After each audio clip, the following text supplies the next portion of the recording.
Chris does a decent job of All that. right, sometimes. He's not bad. I'm all right. He's okay. He knows. Is this what you do doing. full time? Produce Yeah, podcasts? It's full-time and overtime, baby. Full time and overtime. Yeah. I Chris love made that everybody answer. mad. Oh my Chris was God. telling me he made everybody mad today. Oh, by I saying made yes. literally every single person mad today I'm that I not work mad at for. you. I figured you should be. I am. I am. But if you notice, like, I realize I underpay you dramatically. I And don't so know. you don't That's need shit. motivating. You do fine. Welcome to the David Noble Show. Today, Sara and Leeds. What would you say your career is? How would you introduce yourself if we were at a party? Ooh, I would say that I am a storyteller in New York City, and I'm the creator and host of Doorman Stories. That's pretty awesome to call yourself a storyteller. Yeah. Were your parents like, do you tell your parents that? I think my parents just know me as Sara. They have no idea what social media is and means, so they're kind of just like, she pays her rent and that's all, and is a creative person and that's all we care about, and she's good. So, yeah. So you pay your own rent. I do pay my own rent, of course. That's amazing, right? Yeah. Like your parents lose a little bit of their ability to tell you what to do when you pay your own rent. Valid. However, my parents are my best friends, and not that they would ever tell me what to do, but we have like the world's healthiest relationship and I love them, so they can give me sage advice whenever they want. So when you're like 8 years old, Sara, not Sara Ann yet, Sara, I'm still just Sara. just Sara, and someone would say, what do you want to do when you grow up? Yeah. How would you answer that? Ooh, I think it's always changed, but I created like a mission statement for myself, like a purpose statement, and it was to tell stories that make people feel happy and think differently. So if I'm doing that, however it manifests, that's cool, but I think I'd be an epic talk show host. That's like really what we're going for. Is that what you told people? 8-year-old Sara didn't tell people that, but it's No. what I'm So what did you tell 8-year-old What Sara. did you tell eight-year-old Sara? What would you have I said? probably was still in that like ballerina/doctor like Venn diagram, which made no sense, but Well, that's a good That's fine. space. Yeah. It's like Why'd art you quit and science. ballet? I moved into hip hop from ballet. Uh-huh. And then I moved into Were you on America's Got Talent? No, I wasn't that good. But then I moved into competitive improv from dance. Okay. And then, you know, Like, is the that like rap performance game. battling or competitive improv? We would do Chris rap battles. Okay, so come on over. Let's do a little rap battle. We're gonna go right now. So it's more like they give you challenges and like a time limit, and you have to come up with like a skit or a sketch in that like time constraint. Very yes and How old very is theater Sara kid. at this point? We've gone from 8 to high school now. Throughout like the dance phase, you know, now we're in improv, and so now it's like middle school, high school, Sara. Was that a thing available in your high school? Or- Yeah, it's honestly like cannot like tout this thing enough for students. It's called Destination Imagination. It's global. Like we would go to global tournaments with people from China and Korea and Mexico and like various countries all over the world and meet them and do competitive improv with them. It was super nerdy theater kid, and I'm obsessed with it. So were you a super nerdy theater kid? I was like, I've always been very like dichotomous, like kind of live in two places. So I was theater kid, but also very into like hanging out with my friends who happen to be like football players and like more like jockey vibes. So I was kind of living like two worlds. So have you, by the time you get to high school, have you ditched the doctor stuff? Yeah, Yeah. very much so. More of a writer. And so was that when you went to college, was that what you were thinking your career was? Or were you like, I'm going to be a social media star? So social media was like so not a thing when I went to college, which honestly I'm very grateful for. I'm very grateful that I did not grow up in an overly internet connected era. Like I never had a MySpace, and I'm very happy about that.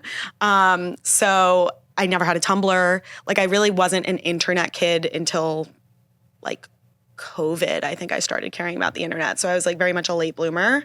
When I went to college, I like played around with the idea of being a psychology major because that's what my parents do. Quickly realized it wasn't for me, and then I became a marketing and English major. So yeah, so you were basically always on this track. Yeah, I knew I would be a creative 100%. Yeah. And so you start to develop as a creative. You're a young woman. You come to New York City? Yeah, I'm from New York, from right outside the city. I was like born in the city, then we slowly moved like further and further out to the suburbs, went to school in the South, came back here, did the like live at home thing for a little, moved in with friends, broke our lease for COVID, then came back to the city. So is the dichotomy now like doorman and sustainable fashion?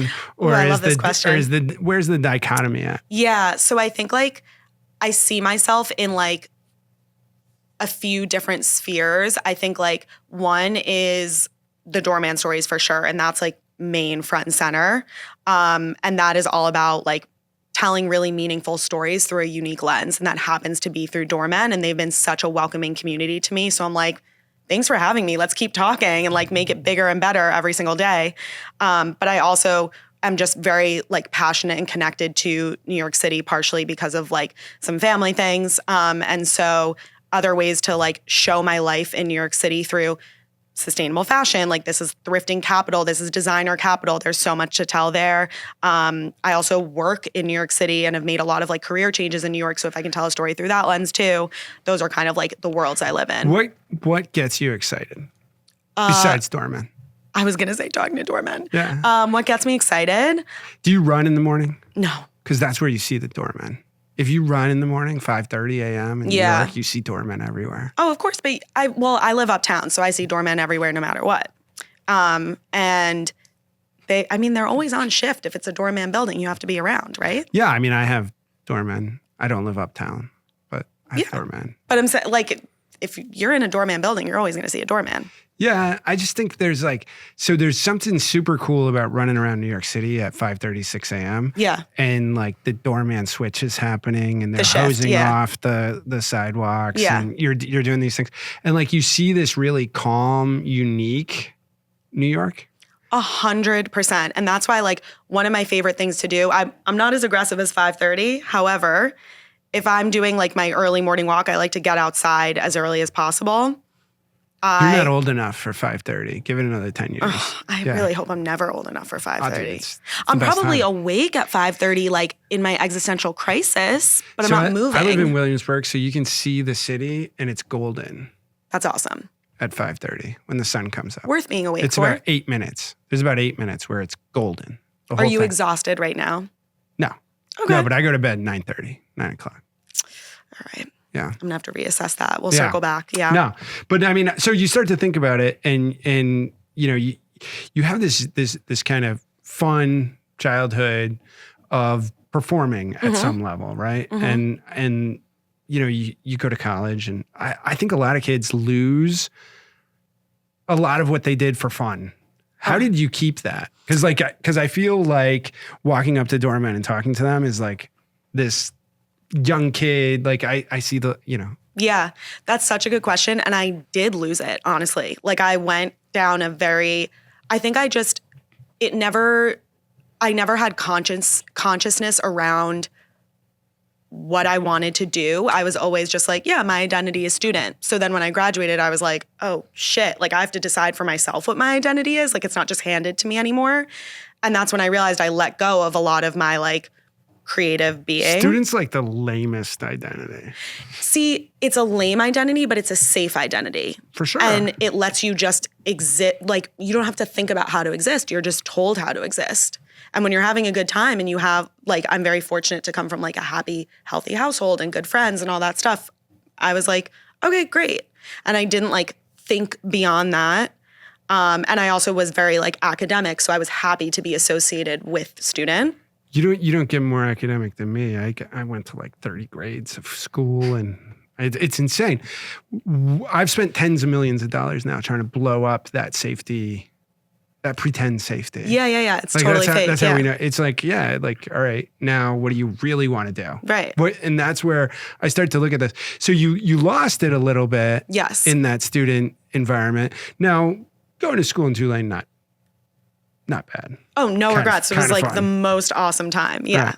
And then you emerge in New York, do some work. How did you move from, it looks like consulting sort of background. How did you move from that to like really being the doorman stories? The person I'm texting my doorman today. I'm like, yeah, I'm talking to this We're girl. going to come. We need to come meet your doorman next. My doormen are the best. Put them on the list. We're coming. Oh, it's done. Can we call him? Right now, we're going to get the Doorman. Yeah, we get the Doorman on the phone. I love this, a Doorman I'll cameo. Find the number. It's on my phone. Anyway, he's the best. So like my doormen think I'm a genius. Like I bamboozled them. Yeah, because like I told them UConn was going to win a national championship like a year before they did, and they were the guys that I would sit there. And, So you're like a forecaster. You could tell in the future. Yeah. And so they went and told their friends. Love it. And we weren't even ranked. And then it was like, yeah. So it was like, and my doorman wants to do a podcast, and he's two of them. We talk about that a lot, like a Doorman podcast. Like I think that'd be so epic. And it's just like there's such like an underbelly of the people that make New York run who you never think about, and doormen are so core to that. But there's like so many other walks of life we could talk to.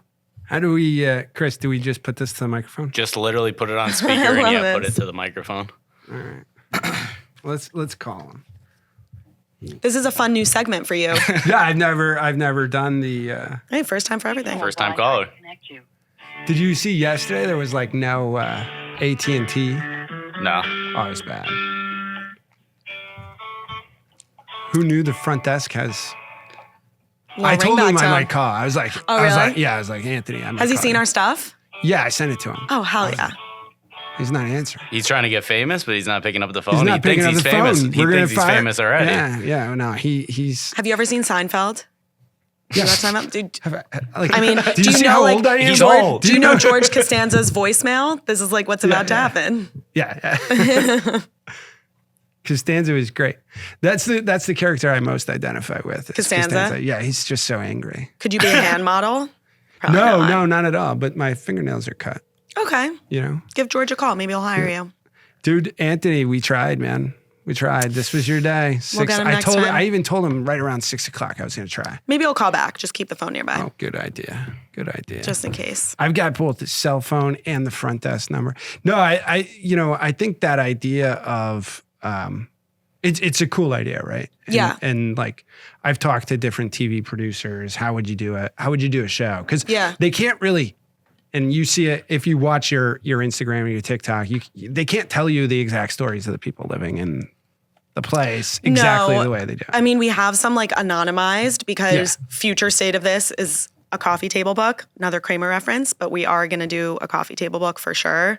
I've got a publisher for you. Really? Okay, so let's talk after this. Yeah. Because I really want to get it popping. Like I want to do that for sure. So the last guest, she did a large book. Oh, amazing. And it sold, what did she say? Like $1 million worth of. What was the subject? Naked ladies. I mean, sex sells. It's not sex. It's body positivity. Sure. Like semantics. No. Same. I mean, it's not really. I mean, I think when I when I look at it and I think through how you found Doorman, right? Yeah. And it's I don't know this girl. Yeah, she's great. Oh, she paints. Yeah. Oh, this is awesome. Yeah. I mean, this is not naked ladies. Like this is art. Wow. I thought it was going to be like I don't know. That's what I said. It's not sex. It's naked ladies. Yeah, this is sick. It's definitely naked ladies. Yeah, but it's very artistic. Well, you know. So I like it. She was here. She sold $1 million worth That's of amazing. books. Big, heavy books in the packaging. And it was a young woman, actually doesn't look much different from you. I met her when I was in London one day, and she's like, oh, I follow her on Instagram, and I got this deal. And I brought it back, and it was a bunch of old dudes at the book publishing. And they're like, how did you get this contract? And she's like, business development. Why don't you try it? I love it. Yeah. So you go through that consulting period, and then you say, Doorman. I mean, little like brief intermission there. I made like a very big career pivot. Like to your point around like refining yourself in your creative whatever. I was in COVID, living back home with my parents, and I was like, this can't be the rest of my life. Like this can't be my job every day. It could have been. It could have been. But even like more from a career perspective, I was waking up every day dreading what I was about to do. And I also like, isn't that awful? It's awful. Do you want to die? It's literally like, did you make a list sucks. of reasons you didn't have to go back to work the next day? I'm not saying I ever did this, but you sounds make like a you list. can relate. You make a list, and then like I don't have to go if I'm in the hospital, and then like down If the the dog ate list, my homework.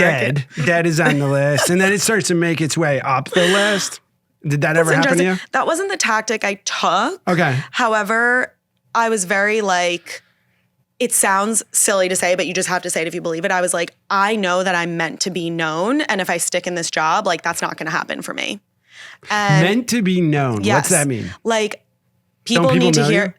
People know me, but like I'm meant to be like recognized and known for something and build something outside of myself where people are like, oh yeah, Sara Leeds did that. Or I know Sara Leeds. I know of Sara Leeds. And I was meant to be like a name that people would say. So there's like a whole, to steal from the millennial hero, Taylor Swift, there's a whole era of David Noble, professor with the black pug. I like that. People knew me. No, yeah, I was the guy with the black pug, and I would bring it to class. So you had and like a I was shtick, the professor yeah. with the black pug. I Like love the it. whole thing. That's how I I love was. that. People, I had no idea who they were, and they'd be like, "Oh, you need to go meet the guy with the pug." Right.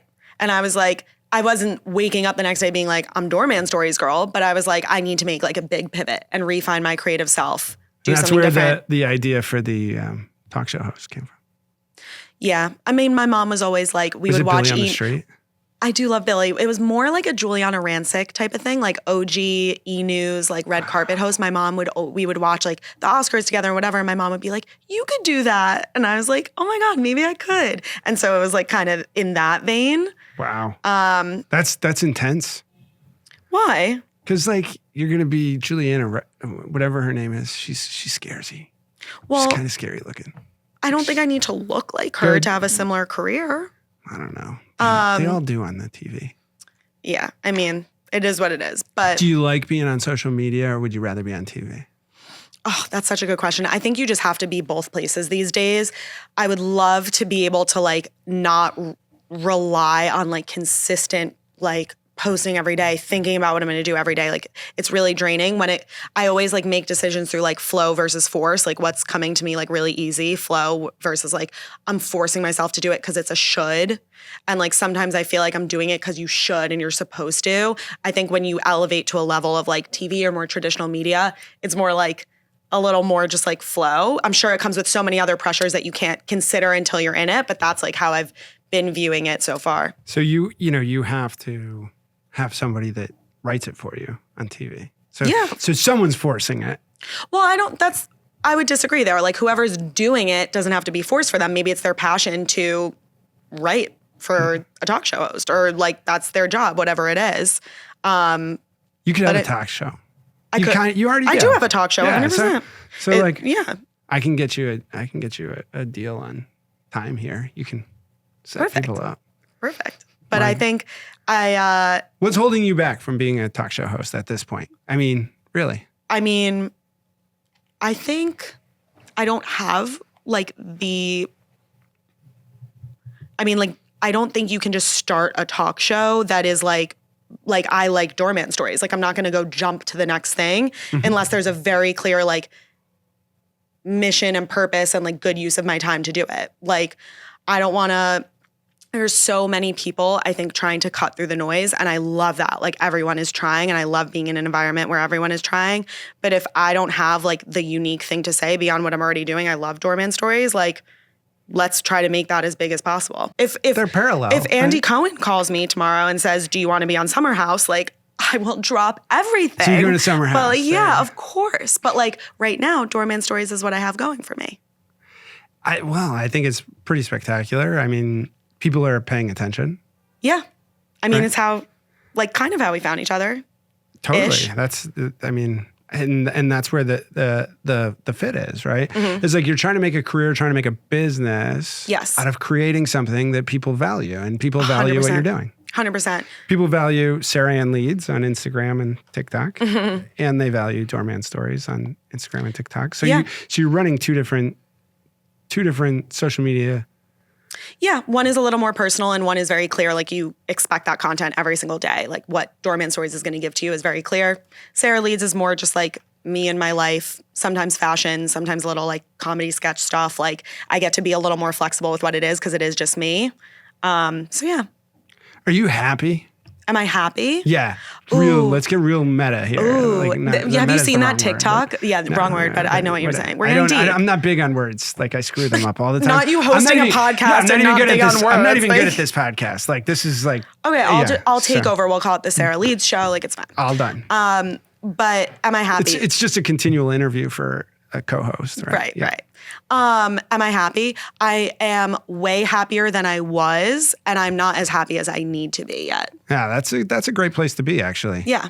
That like I think about that a lot, and so I would say I'm less happy than I was, but more depending on the time frame, right? Like if Totally. the reference, Yeah. But going back to roughly your age, I was really unhappy. Yeah. And so I had to do similar thing. Is like what am I doing here? Yeah. Like why am I doing this? I'm good at what I do, and it sucks. Like I'm not great. Right. And I want to be great. And so for me, it wasn't so much I want people to know me. It was more I want to accomplish things that are excellent. Yeah. And great. And I had to reinvent how I lived to be able to start to do that. Yeah, 100%. And I felt similarly. I also, there's such a balance, especially when you're in like the social media space, between like finding your worth internally and also like that external validation. And I like really have such a drive and a desire for someone to like see my content however it shows up and be like, that was a positive impact on me. That meant a lot to me. Thank you so much. Like whatever that gratitude, I have this like, I journaled about it, like this vision one day. I want to be sitting on a bench in Washington Square Park and somebody comes up to me and they're like, oh my God, like I loved what you did. Like, thank you so much. That made such a difference for me. And I say Washington Square Park because my dad sits on a bench there every day. So I'm like following my dad's kind of footsteps. That's a struggle to want to do that because that means you're relying a lot on like external validation to achieve your goals. And sometimes you might not be so like internally self-assured. And that's like a really precarious position to put yourself in if you're seeking like a happy life. She's got good words. I was an English major. Yeah. Well, big on words. I mean, but you use them correctly. I know all of them. I just don't use them. We're speaking the same language. Like you're picking up what I'm putting down. Very, very easily because you put the words in the correct order. God. And so, like, so when I was doing the research this morning and yesterday, I was like, oh, she's a much better interviewer than I am. Like that was a worry coming in, right? Like I think you're doing great. Yeah, thanks. Kris Jenner, you're doing great, yeah, sweetie. Kris, yeah. I don't. She's not that age. What do you look for in a role model? What did young Sara look for in a role model? 8, 10 years old? Yeah. And then what do you, because you're still young, so. It's so weird because I, like thinking back, I don't know if that young version of me like even understood the concept of a role model. And I know everyone's going to cringe when I say this, but it's just like probably Beyonce. Like she's everything to me. Like you made your Taylor Swift reference and I was like, oh God, no. But like say anything about Beyonce and I'll like freak out. We interviewed Shawnee here and Shawnee's been running. Since he left, he pivoted off to Mr. Beast and nice. Right into Taylor Swift. He's got so much content on Taylor Swift. And amazing. So, that's the generation. Beyonce's it's an interesting knock. I mean, I don't know if I would say she was my role model, but she was just like idol. Like, I don't know what to say. I don't want to have like I mean, I'm not going to give anyone like the God complex, but like Beyonce can have it, whatever. But I don't know if Beyonce. Why Beyonce? Yeah, why Beyonce? Oh, there's no rhyme or reason. It's just like she's perfect. Like I'm literally like, I don't know. I'm just a Beyonce simp. Like, what can I say? There you go. She means so much to me. Her songs, like, I think also I read there's like analysis on this that like people's favorite songs, they actually like trigger memories associated with them, which is why like we're all obsessed with songs from like 2008. Like it makes you think of that time in your life, which is why a song that might be really mid could still be your favorite song because it's the memories associated with it that like activate for you. So it's probably all Beyonce songs do that for me. What song could you name in one note? Song could I name in one note? Yeah, you hear one like note on the intro. Ding. So Trackstar did that for Crazy in Love and I knew what it was right away. Really? Yeah. I always tell people the most recognizable intro is Welcome to the Black Parade. One note. Oh, yeah. Like, yeah. My Chemical Romance. Like he hits that one piano key. Interesting. And is that like proven? No, but I made it up. I mean, I've proven it. Okay. It's like David Noble TM, like yeah. trademark. Okay. Yeah. It's, and so I always look for that. And like, I ask that a lot of people. Like, what's that song when you hear the first note, you know? Oh, Crazy. Yeah, probably Crazy in Love. Because I did hear it on Trackstar and I knew what it was like before the person answered. Really? Mm-hmm. There you go. Yeah. I mean, would you do a game show? Yes, I actually have an idea for a game show. Don't tell me. I'm not going to say it, but I think it's so good. And I like need somebody to pitch it to. I have one person I might pitch it to. But guess what? You're in luck. Okay, but You're you have to in sign luck. an NDA first. It's a really good idea. So nobody will sign an NDA before you pitch it, but I know someone who will. We'll give you a legit. I'll give you a legit pitch after this tomorrow. I'll make the intro. But I mean, according to you, you don't pay the people that work for you. No, I do. I do. Yeah. I mean, no. I'm just like, I'm you're not taking gonna what work you for me. say You're not going to as work Bible. for me. Okay. I'm going to introduce you because you were kind enough to like. I was kind of a jerk and canceled the first time. Second But time then was my canceled. mom. Oh, didn't I cancel? no, it was me again. And so it was my mom. And so mom always comes first. Won, and then you were kind enough to come back. And so I owe you one. So like I'll make that intro. Awesome. And you can pitch your game show. Do you think I'd be a good game show host? Can you see it? it? I watched your stuff. Like you're kind of excited when you talking to the Doorman, and I think and you get into it. The thing I liked, and I get this. The show's more about the business side of this, and you're less about the business side of this. But what I really loved was the placements that you've done, like the shaving one was fantastic with Harry's. Built. Yeah, Built. That's such a clear fit. That's how you do brand deals. I watched those brand deals, and I was like that because I have other friends and they're like, I can't put brand deals on my Instagram. And this was great. Yeah, that was honestly, so when Doorman Stories started, there was it was just like, let's start making the content, like see how this goes. That was like, phase 2 or 3, thinking about how to monetize. But because I work full time in the creator economy, like I do creative strategy for influencer marketing campaigns, like I understand brand partnerships. And so I was like, obviously to sustain this long term, it has to either get like bought by a production company or we need to start getting brand deals. Like something has to happen where money is coming in. And like the beautiful thing about all of the brand partnerships we've had to date is like, obviously it's great for us because we get to reinvest money back into like paying videography and editing, paying for equipment, like all of that stuff. But also we give something back to the Doorman. So like when we did the Built partnership, we actually paid his rent. Right. When we do stuff with like Dig In, we're actually giving them meals. And that's an easy one. Meals. Yeah. Like food. More QSR. Like hit us up. Like we want to do that all the time. Yeah. Yeah. So focus brands. I'll hit them up. Yeah. I owe you, so I got to do what I got to do. Oh, the list is growing of it's ways we can help. It's pretty easy. Like that's sort of what I do. That's my career. Awesome. And so, we had a similar thing with this. Like, okay, let's just start doing it. It'd probably suck at first, and it kind of does. Like I listened to the first episode, I sucked. So I was you just have to start. Our first day for Doorman Stories, literally, it was like you were like a Xerox salesperson, like walking into buildings, like being like, hey, I have no proof of concept, like no Instagram handle yet. Will you talk to me on a microphone and a camera? Obviously got so many no's. And then the first guy. Really? People were like, no? Oh my God. Because they're like, who's this random guy and girl like walking in with a professional camera and a microphone, like trying to talk to me? And I think also like, obviously it's very inherent to the job to have a level of discretion. And I think they were nervous about the questions we'd ask, where this would go. Yeah, because of course you want to know about all the creeping and everything else. Yeah. So like sometimes, but like I can't, like we started doing these anonymous like questions every Wednesday. Like you can drop we have a link to an anonymous like collector of responses, and every single building, everyone's cheating. Like literally every story, like everyone's cheating. It's wild. And I'm like, okay, how many more times can I hear like you're like banging like some random person like down the block and sneaking them in? Like, yeah, like it's just like literally every story. But so we also really love like the endearing stories and when residents come in and like talk to them too, whatever. That's much better. Of course. The human side of the people driving that. That's, I mean, like those, our best performing content have been either like celebrity related stories, because that's always like, you know, people want to know about celebrities, I was or the really invited heartwarming to, stories. Natalie Portman's 2001 New Year's Eve party.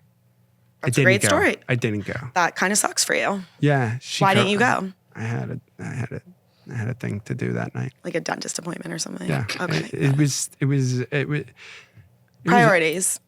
This was a Doorman story or no? No. Just telling a But random story. checking. she interviewed a doorman, and the guy was like, "Oh, Natalie Portman came and sat Yes. here." Yeah. So like, That was Juan Yeah. on 74th.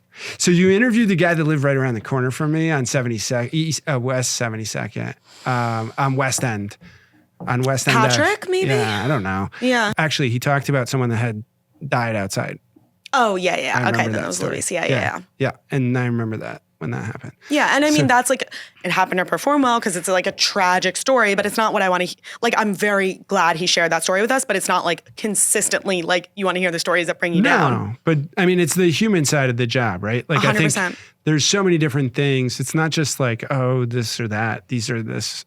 I think the people, the stories of the people that are there actually is much more interesting to what you're doing. Like pulling out and telling what the doorman's life is like, where his kids came from, where, you know, these things, because we walk around the city and we walk right past the doorman so many times. I think many people do. Yeah. Some people even live in a building and they don't know who their doormen are. Right. And I think it was also, so my grandma still lives in the apartment building that my dad grew up in, and it's a doorman building. So like my whole life has been associated with a doorman without even like realizing it. It's like Nelson. I've known Nelson forever. He's still there. And so I just think like it's one of those things that it's a constant in people's lives, but they don't think about it that way. And they don't think about like all the crazy shit they see. It's wild. How much of your audience is New York based? Should we look right now? Why not? I'm sure it's majority, but let's Really? see. Also, there were There's a lot of people that love New York that live in right. I mean, that's like Poughkeepsie. also the beauty. That's the beauty of it is we're also getting like people who just have like a fascination with New York York living. life. Yeah, Yeah. exactly. I mean, Sex and the City, that's what it was. And I mean, like anything Sex and the City, like I'm obsessed with. Why sustainable fashion? Who cares about sustainability? Like, you're going to die soon. Like 30, 40, 50, 60, 70 years, you're going to I die. think like who cares so about being like sustainable? So again, I've like started and stopped like many businesses or side hustles, whatever you want to call it. And What was how very old were first you in one? the first one? I mean, I've always been working since I was know. 12 was my first job. And I worked at a daycare center. Did you ever do ice cream? No, never did ice cream, lemonade. Like, no, I haven't done like hospitality work because I moved into working at a daycare center and stayed throughout high school, like 12 till I graduated. I was working there after school. And then when I graduated college, I started helping I had like a business called Profesh, and it was helping people write resumes and cover letters, help them get their job. People are bad at that. Really bad. Now AI can like kind of do it for you. It totally can, but they're still bad at it. Right. But like, I mean, it was really fun. I loved the name. Like, I was like, oh my God, it's so easy, Profesh. And then the next like thing that I started was this sustainable fashion business where I was basically like helping people clean out their closet and resell those pieces. And again, like, ultimately, like, is that the business that's going to make me rich and famous? No, but like, it's a noble effort to help people think more critically about how they consume, feel more comfortable in the clothing that they wear. And it was a great opportunity. Like, the seeds that I planted from doing that are crazy the way that they've manifested into opportunities for me now in like the most unexpected ways. And I have like such good stories about that, how like meets from 3 years ago when I was like technically the most lost I've ever felt, like trying to finesse this business that like wasn't anything, ended up like being so fruitful 2 weeks ago. And like, that's like the important part about like, even if you're pursuing a venture that doesn't feel quite right for you, in your force, not your flow, like always keep your eyes and ears open to the people that you're interacting with and meeting along the way, because you never know how they'll serve you in the future. You could have wrote my dissertation. Do things, create things, and learn. Exactly. It's all like a learning process. Like, again, we were met with so many no's the first time that we started walking into buildings. And I mean, that builds a thick fucking skin. Like guys just being like, no, get out of my building. Like, and I'm like, okay, like, have a nice day. And now like we have a wait list, honestly, which is so awesome. And it's been like a great transformation. And it was because we created and learned. If I get you the pitch, you'll cut. With your doorman? Yeah, you'll cut to, my doorman will cut to the front of the line. I'm going to get you the pitch for the show. And then, and then you cut my doorman to the line. 100%. That's the trade. Yeah, quid pro quo. Perfect. Yeah, perfect. So it's an interesting profession, like the people that choose it and how much they love it. Love it. Right? And how many of them say, hey, I'm a workaholic. And I'm jealous. I'm like, wait, I'm so jealous about how passionate you are about your job that you've been in for like literally 3 or 4 decades. It's wild. In these terrible outfits, most of them. Yeah, they've got to be really itchy and hot. See, I think that's the Venn diagram for you. Well, so my next ideal brand partnership is a sneaker company. Like I want to like get them, because we've interviewed a lot of doormen who are sneakerheads. So it's like such a layup. And they're on their feet all day. You should call Joe LaPuma. Do you know Joe? Wait, why do I know who that is? He likes sneakers. He went to UConn. He does like big shows. Wait. Does he work for Listed? Oh, Jason Puma is who I'm emailing. No, don't talk to that guy. Joe LaPuma. Joe LaPuma. I'm like, that name sounds so familiar. We're anti everybody that didn't go to UConn or are not friends with us. Well, now we're friends, so you don't have to be anti-me. You're friends with, you're in. You're okay. Okay. So it's not that you want to be famous. I definitely do, but I want it to be like a byproduct of something more meaningful than that. Why? I feel like... Did you like Paris Hilton? We're TikTok friends. We follow each other. Nice. Love her. But she actually does like meaningful shit. She really does. Maybe she was more famous for being famous first, or also had like the family behind her to become famous. But like, Stars Are Blind? Are you kidding? That's a bop. And like her stuff with, like what she I don't even know what experienced. a bop is. Like a banger? Yeah. Yeah, there you go. Is that... It's closer. It's closer. It's a hit track. Yeah. Yeah, it's rad. But like... It's cool. She's a fashion icon, music, talks about her experience in childhood. She's great. Yeah. Kim K was famous for being famous, but look what she's done. You could feel certain things about her. She was famous for having sex on tape. But like, that's like, so then who's famous for being famous? No one's really famous for being famous. Paris Hilton Simple figured Life? it out. Yeah, Simple Life. But that's famous for being on the show. I think there's a whole slew of TikTok stars that have come through that that Hype House era that really built that out. Yeah. But I think what they're doing is they're projecting. It's just decentralized media. They're able to project. Totally. They're able to project and get right to the audience. Totally. And I was there's like value. Talking about this with my friend the other day about like how crazy it is where like, I mean, like in the 80s, 90s, like whatever decade you want to call it, like pre-social media, like there were like 5 famous people, like Tom Cruise and Brad Pitt and whatever. And now like depending on your sphere of influence, there are millions of famous people all at once, and it's wild. There are people that are so famous in my life, and I might have nobody never knows heard of them. Right. I'll tell you what. I run a podcast on creatorship. I teach students about name, image, and likeness, social media, entrepreneurship. Yeah. If Mr. Beast was in this room, I wouldn't know him. Right, because he's not in your sphere of influence. Because he's not. Yeah. But I should, considering the subject matter expertise. But he's not, because there's so many people to go and look at that are accomplished and achieving and growing and building businesses and careers. As someone that's tried to encourage students to become entrepreneurs, their parents hate them. Or me. Right? Why? Because it's not as safe? Because it's not a job. It's not this. They went to college and you become an entrepreneur or this. So now, make sure you have a social media following. Add that to it. Oh, yeah. Be the person that can say, oh, yeah, guess what? You can build a career on social media. You should be on YouTube. You should be on TikTok. Like, you should be doing this. Try to be that person. Yeah. So, like, is it too late to get into that game? No. It's still such a nascent industry. Like, it's crazy. Like, it feels really saturated. It feels like if you didn't start when Alex Earl started. What's the point? But I mean, for one, it'd be doing myself a disservice to feel like it's too late because like I'm still getting going and I'm not at the levels that like I want to be long term. But also like in general, like that's so demoralizing to someone else. However, I think like it was a little like, not to like sound like so old and lame, but like when there was like some stat that came out around like kids were interviewed about like what job they wanted the most, and it used to be like astronaut, doctor, whatever, and everyone was like influencer, and that made me a little sad. Influencer is like the wrong term.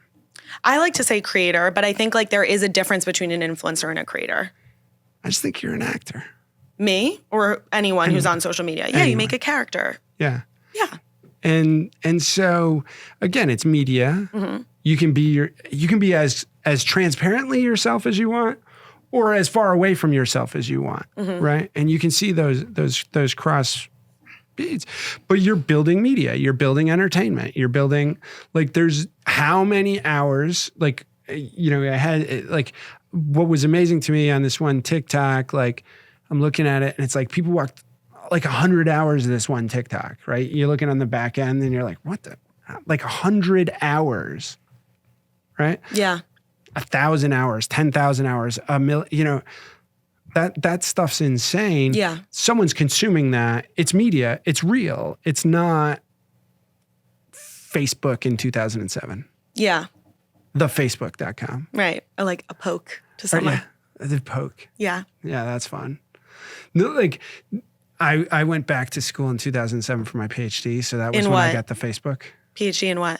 Management. Okay. Organizational psychology. Yeah. So, but yeah, the that was the first time I ever saw Facebook.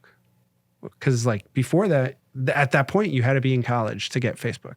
Right. Oh yeah, it was like a college. Yeah, you thing. had to Oh my have God. it Yeah. .edu Right. and email, or you couldn't get on the Facebook. Right. And then it was like I was on it, and then like 3 months later, they're like, oh, anybody can get on. Right. Oh my God, I forgot What it a was the rip-off. Facebook too. And It was all that. thefacebook.com Wild. and Amazon.com. Right.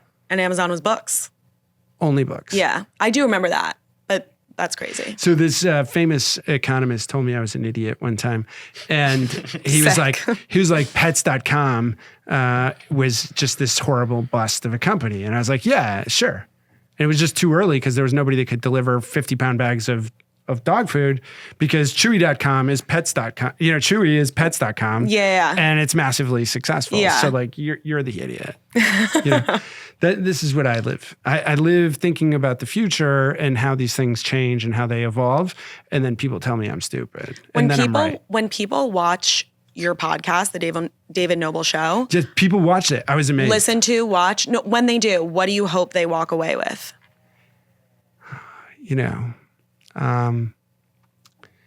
Just a little bit of self-confidence and to do the thing that they want to do with their life. I love that. If I can go and eat a hot dog on TikTok or put something up on YouTube and sound as horrible as I sounded, like you can go do what you want to do. Yeah. And that's the goal. We build entrepreneurship isn't starting a company and getting a VC investor and doing this.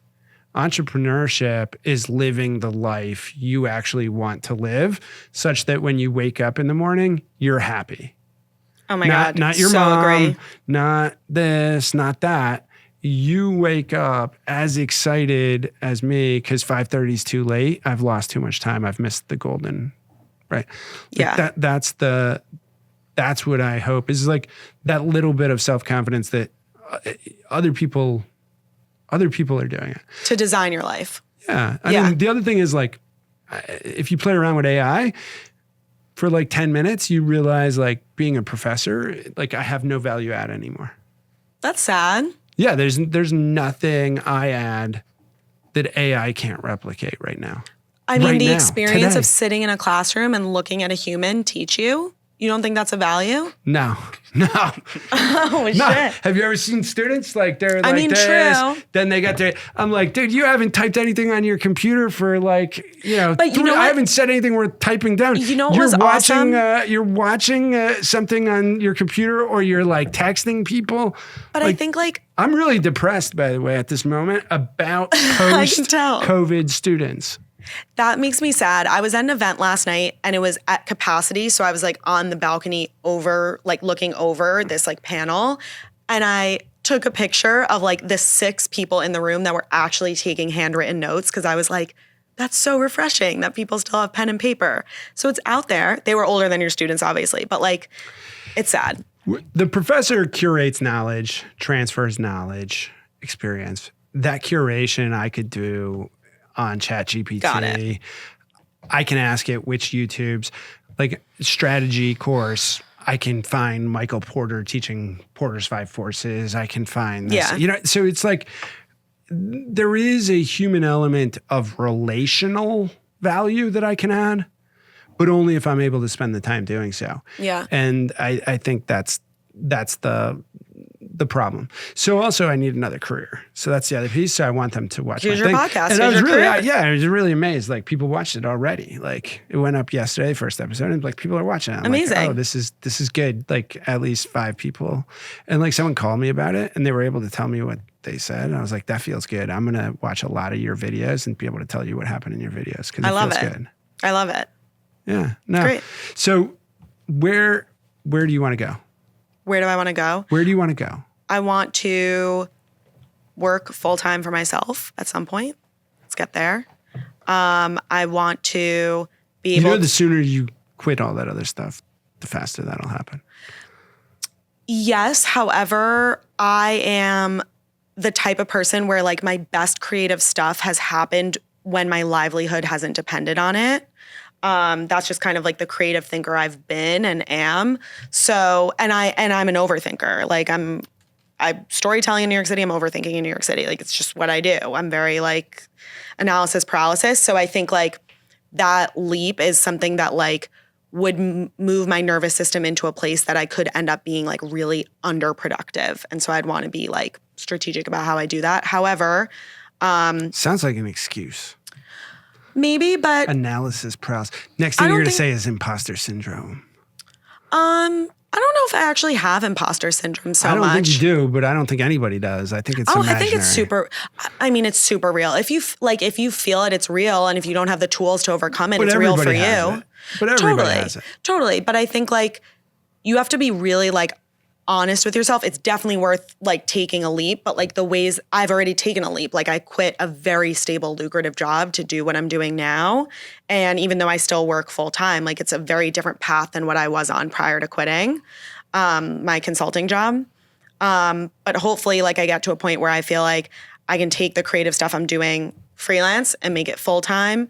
I have had the most consecutive lucrative months What for do my we free have time to work. do? What do we have to do to get you to quit your job? Because that would be fun. Like That would be fun. what, Yeah, what- this is your do it. game This is show. it. Wait, that's Yeah. the game show. Quit your How do job. we get Quit your you to job. quit your With job? David Noble. Like, It's a what's- healthy what's game like, show. how many likes on TikTok? Let's, like, before, spin a wheel How to many see what it likes on lands on. TikTok for you to quit your job? Right. Like no, but in all honesty, like where's that line for you? Where do you think about it? Like if that's the goal, right? Like to Yeah. do this full time and drive it. Yeah. It's to do this full time, drive it, and live the lifestyle you want to live. Yeah. I think like, so for me, it's a balance of in front of and behind the camera work. And what I mean by that is, yes, I'm in front of the camera when I do Doorman stories. However, like some of my work that you wouldn't necessarily know I'm part of is like I help direct and produce some other series for friends and like people in my life. If I can do that enough where the money coming in from that sustains my lifestyle, like amazing. Like I feel so good when I'm on set and like helping bring this content to life. I'm like, if I could do this every day, like check. I want to know what it was like that first day when you walked in. To like a Doorman building. Yeah. I mean, it was very much like I just have no fucks left to give. Like I literally didn't care what the answer was either way. So I was just like, I'm gonna go in and ask. Why? Because I was like, this is you literally won't know unless you try. And if I sit there twiddling my thumbs wondering if someone says yes or no, I'm always gonna wonder. So I just have to, literally the worst that happens is someone says no. I'm not doing Which is anything where you were illegal. I'm not before you gonna land in started. jail. So like, I'm gonna go in. If they say no, they say no. They did. And I kept asking till I got a yes. And the guy ended up telling us great stories. And then it kind of went from there. Why did you go ask a doorman? Why didn't you ask like the bodega guy? Because the idea was to do, so basically like I had this laundry list of like, I mean, I am obsessed with fashion and pop culture and like can do all the girly stuff. But when I like surveyed the landscape of female serialized content hosts, like whatever you want to call that niche, they were all fashion and dating. And I was like, I want to do something a little more like human interest beyond those niches. And of my like list of ideas, Doorman was on that list. And that's how we ended up pursuing them. We get comments all the time, like interview the flower guys, the hot dog guys, the bodega guys, like 100%. Some of my friends like Gabe DeSanti, like he talks to a lot of people like that. I think they're like New York Nico, of course. Like these are amazing creators who are talking to those people. I think we could do that too. I like the guy that hangs out with New York Nico with the bad goatee, the Italian guy. Do you know who I'm talking about? Cougs? Yeah. Oh, okay. That guy makes me laugh. He there gets you go. some See, good he's food. famous to you, and I wouldn't know who he is. So there you go. He gets some good food. Yeah. He's like a character comedy. He's like a cartoon character though. I That's like entertaining. Yeah, but I like that this is a real interaction. Like you're a real person. So like I was kind of hoping like you would show up with like the was it the Tower of Terror t-shirt? Oh my God. I literally was thinking about so that shirt literally was an XL on me when I bought it. It's actually from when I was like, I must have been 8. Speaking of that magic age that we've been referring to, I must have been 8 years old. Got on the Tower of Terror when I actually went to Disney. And I'm like nostalgic to a fault. I can't get rid of anything. And it weirdly is like, it's like a cute crop top. So I threw it on.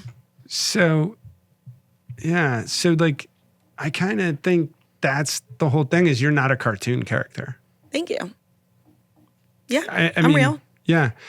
And I've had this conversation with numerous young women like, hey, you're get ready with me is no different than get ready with me and get ready with me, get ready with me. And nobody cares unless you do something actually interesting. Totally. Right? I mean, so Doorman, what do you want people to leave my podcast knowing about you? I think that we can all be more than one thing. That's really important for me, like to feel for myself and for others. And what do I want people to leave like knowing about me? I mean, watch Doorman stories, and then I'm just getting started. Got it. You got in early. I would say I'm like on level like 3 of 10. Like I have a long ways to go, but I'm not on ground You're giving zero. yourself 3?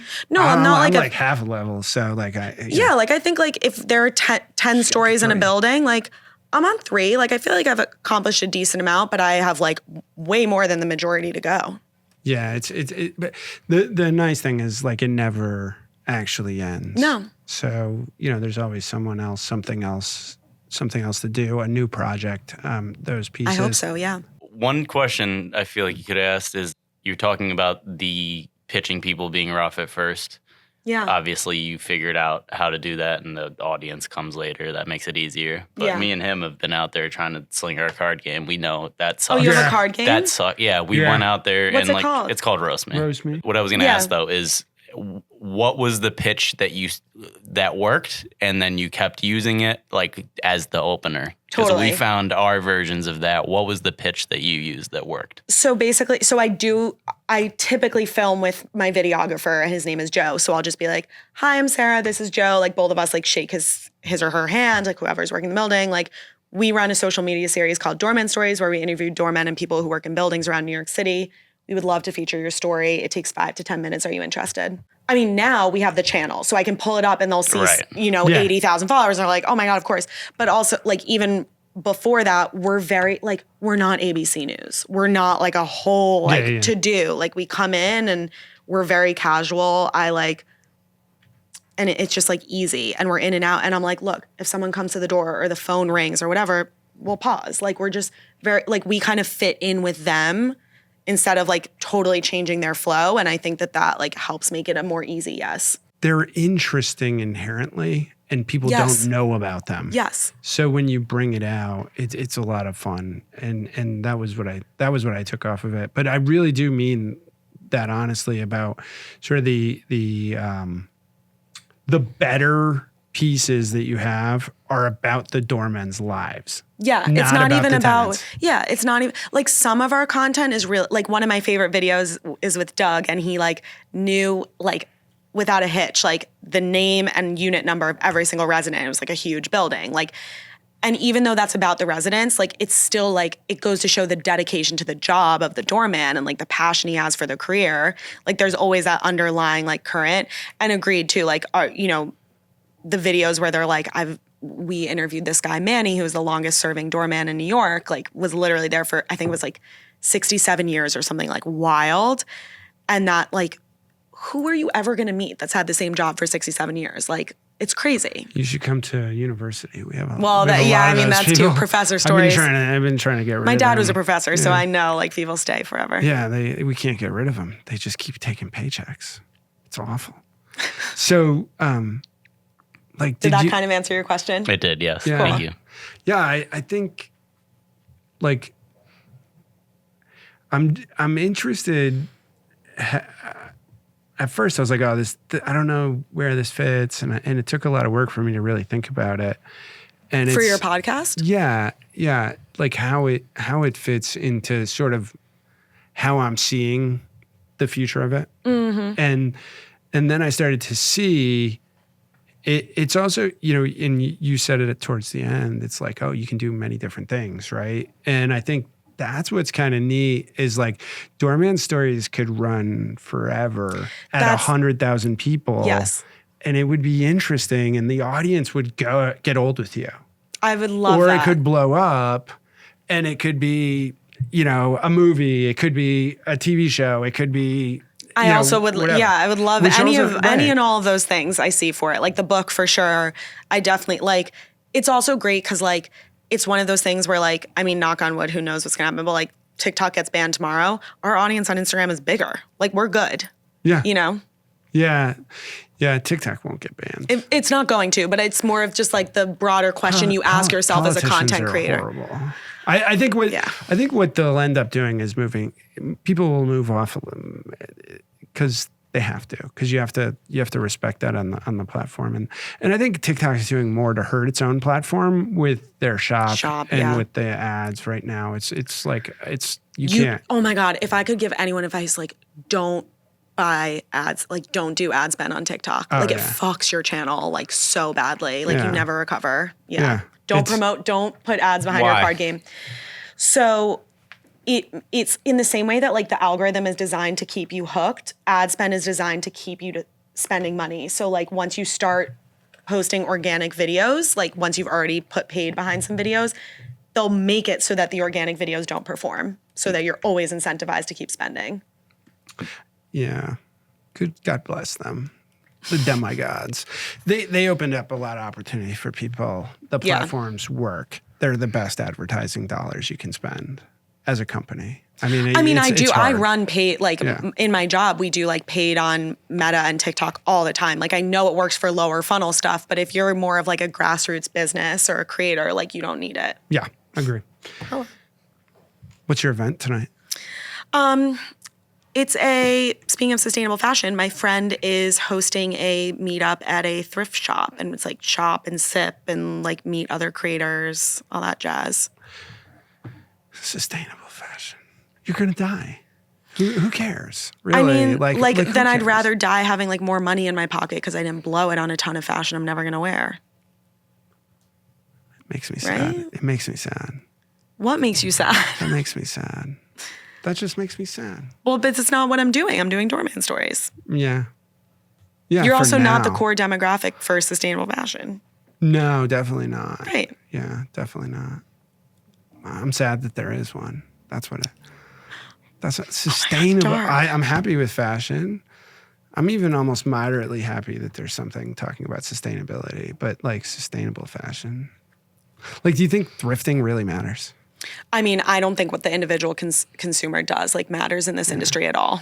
Like I'm going to be so honest about it. And it's part of why I ended up like evolving away from it from a business perspective. But like, if it makes you feel good and like, again, you wake up feeling confident and comfortable in your clothes, do it. You want to know my big problem with it? All right, here's my big problem. All right. He's going to blow Since you asked. Kids that are so young. You need to edit this video with a little like balloon, like it's volcano explosion now. Like they're wearing stuff from the 90s right now, right? Yeah, for sure. And like, I mean, I was wearing my Tower of Terror shirt 2 weeks ago. which was fine because that was cool in the 90s. Okay. I was alive in the 90s. I'm old enough to remember what was cool in 1989 and what was cool in 1999. Mm-hmm. And like the stupid shit that they're selling in most of these thrift stores weren't cool then. What about like the Nirvana tee or the Thrasher shit that everyone's obsessed with? Yeah. I mean, Nirvana was cool, but nobody had those t-shirts. Right. Nobody had those t-shirts. But what no one seems to remember is that there used to be a Delia's I saw Nirvana catalog at Club that had them. Babyhead in Providence. But like, nobody had those t-shirts. You didn't wear a Nirvana t-shirt. But all I will say is like, don't yuck someone else's yum. That's it. Noble's into sustainable fashion. Yeah. Yeah. Don't yuck someone else's yum. Yes. That's words to live by. Boom. Publish that. Yeah, no. That's my problem. Is that it's not. It's like they're wearing stuff that wasn't cool then. Like to try to be cool now. Yeah. And I'm like, I mean, we are like the perpetually nostalgic generation is right now. Yeah. Thank you. Thank you so much. This was really fun. Good. I'm glad you had fun. Yeah. That was the goal.